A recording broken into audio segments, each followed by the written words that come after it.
अबे दुबे, ये कागज पर आप जोड़ते रहिए सारे विपक्ष को, असेंबली इलेक्शन में फिर भी चल जाए, लोकसभा में नहीं चलेगा। सुधांशु जी कह रहे हैं जमीन पर देखिए नहीं चलेगा। सुधांशु जी हमारे विद्वान मित्र हैं और सबसे विद्वान मित्र हैं, मुझसे भी अधिक विद्वत्ता उनमें है, मैं स्वीकारता हूं इस बात को।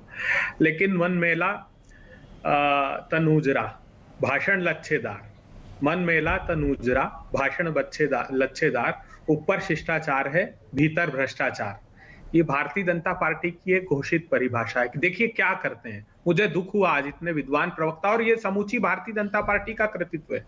आप अगर हरियाणा चले जाएंगे तो लड़ाई किस बिना पर लड़ते हैं? ये कोई काम के आधार पर लड़ाई नहीं लड़ते हैं, ये जाट बनाम नान जाट को लड़ाते हैं। महाराष्ट्र चले जाएंगे तो मराठा बनाम नान मराठा को लड़ाएंगे। अभी त्रिपुरा का चुनाव आप उठाकर देख लीजिए, इनके घोषणा पत्र को, प्रधानमंत्री जी के प्रोमिसेस को उठाकर देख लीजिए, बगैर एक भी वादे को फुलफिल किए ये चुनाव लड़े हैं वहां पर। और लड़े कैसे चुनाव? वो तिपरा मूथा जो था वो ट्रेडिशनल ट्राइब्स का दल एक बना, तो उसमें और बंगाली समाज के जो लोग रहते हैं उसमें पोलराइजेशन इन लोगों ने कराया, जबरदस्त पोलराइजेशन कराया, जबरदस्त हिंसा कराई। हमारे कार्यालयों पर पेट्रोल बम तक मारे गए, कार्यकर्ताओं को, हमारे इंचार्ज तक को घायल करके हॉस्पिटलाइज किया, प्रदेश अध्यक्ष भी हमारे भर्ती थे। तो प्रचंड हिंसा और डिवीजन सब जगह यही। आप बिहार में देख लो कैसी व्याख्या की सुधांशु जी ने। तो इस राजनीति से अब देश उग गया और इनको लगता है अधिनायकवाद। ये अधिनायकवाद काम का नहीं है। इस देश को अपनी उस ताकत को याद रखना पड़ेगा कि बिहार में, मध्य प्रदेश में, छत्तीसगढ़ में, राजस्थान में, पंजाब में, दिल्ली में, पुदुचेरी में, ओडिशा में, केरला में, वेस्ट बंगाल में, और कहते थे केरला में हमारे बगैर सरकार नहीं बनती, वेस्ट बंगाल में तो हम ही सरकार बना रहे हैं, और प्रधानमंत्री जी को हराया है। वो खुद प्रधानमंत्री चेहरा बनकर उतरे थे हिमाचल प्रदेश तक अभी।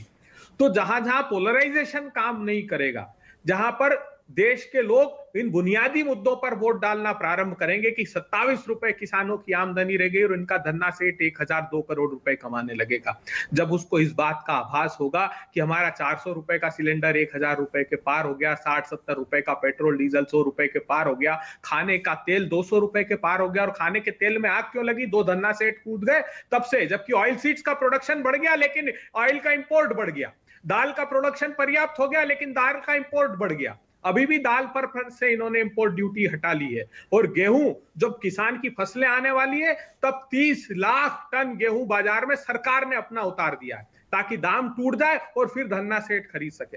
तो किसानों के साथ षड्यंत्र करते हैं, आम जनता के साथ षड्यंत्र करते हैं। 12 करोड़ लोगों के रोजगार छीन गए, 84 करोड़ लोगों ने अपनी आमदनी से हाथ धो बैठे। तो ये कोई राजनीतिक दल अब इनके खिलाफ चुनाव नहीं लड़ेगा, सीधे जनता बनाम प्रधानमंत्री। कोई नेता तो चाहिए होगा ना अबे दुबे।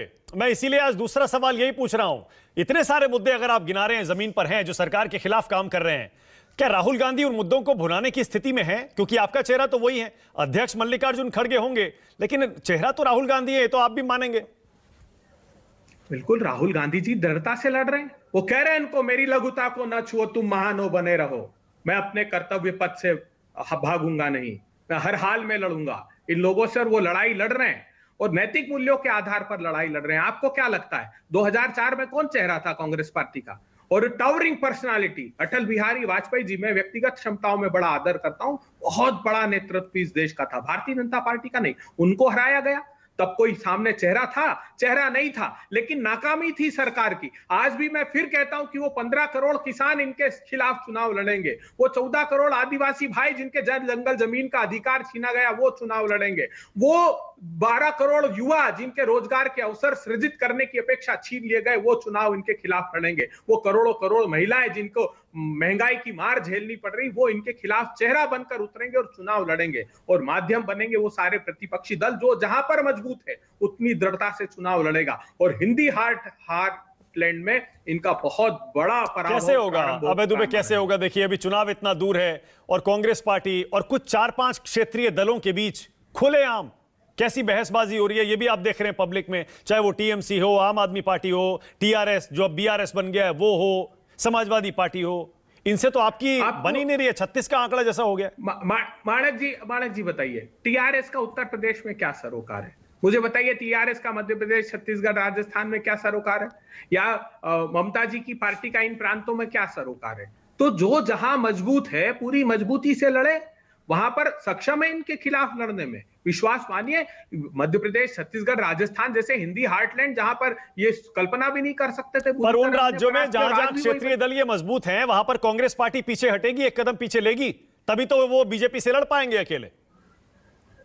नहीं, देखिए, हम जहां जहां संभव होगा, हमने कहा है, राहुल गांधी जी व्यक्ति केंद्रित नेतृत्व में विश्वास नहीं रखते। उन्होंने कहा है कि चेहरे ने बहुत नुकसान देश को पहुंचाया है।